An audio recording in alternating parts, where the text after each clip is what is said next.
अरे क्या कर रही हो ये तुम? क्यों लेकर आए थे आप मुझे? हाँ, बीवी तो आपके पास पहले से मौजूद थी और आपकी माँ मुझे देखने की रवादार नहीं है। जिस घर में आफिया के मरने का गम अब तक ताज़ा है, इंतकाम की कोई आग अपने अरूज पर है, मुझे उस घर में क्यों लेकर आए? मुझे मेरे घर में उसी वक्त तलाक क्यों नहीं दी? तुम ऐसी बातें क्यों कर रही हो मेरे साथ? देखो मेरी बात सुनो, मैंने सिर्फ तुम्हारी इज्जत की खातिर उस घटिया आदमी को जूतियां मार के बाहर निकाला है। कब से हमारे पास है, सोचा भी नहीं। और तुमसे तो मैंने सवाल तक नहीं किया, ये भी तो सोचो। बड़ी मेहरबानी आपकी, मुझे मेरे घर छोड़कर आए, मुझे यहाँ नहीं रहना। क्या बच्चों जैसी बातें कर रही हो?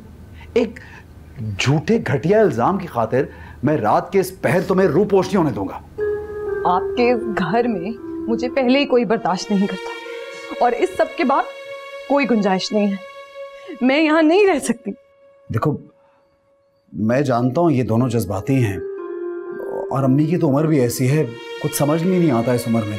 और एक बात तो तय है कि वो तुम्हें बिल्कुल पसंद नहीं करती। समझ रही हो ना मेरी बात? क्या समझूं? मैंने 10 साल आपका इंतजार किया है, सारी जिंदगी कर लेती, लेकिन काश आप मेरे ख्वाबों को इस तरह से बर्बाद ना करते। काश आप ऐसे शख्स ही ना होते। अगर आतिफ भाई ने आफिया को तलाक दे दी तो उसमें मेरा क्या कसूर? मुझे तो सबकी बेहतरी के लिए इस रिश्ते से बांधा गया था। आफिया अपनी मौत मर गई तो वो मेरा जुर्म कैसे हुआ? गुस्से और दुख की आग के लिए 10 साल भी कम पड़ गए। अब ये नया तमाशा, नया इल्जाम, मुझे नहीं रहना यहाँ। मैं तुम्हारी सब बातें समझ रहा हूं, लेकिन तुम सिर्फ इतना सोचो कि जो कुछ हो रहा है उसमें मेरा भी तो कोई कसूर नहीं है।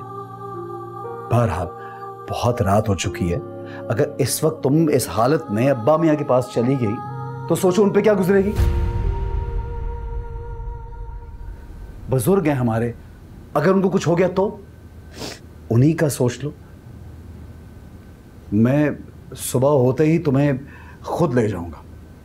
अभी कुछ इत्मीनान सुकून कर लो और इस बात को ज्यादा दिल पे मत लो।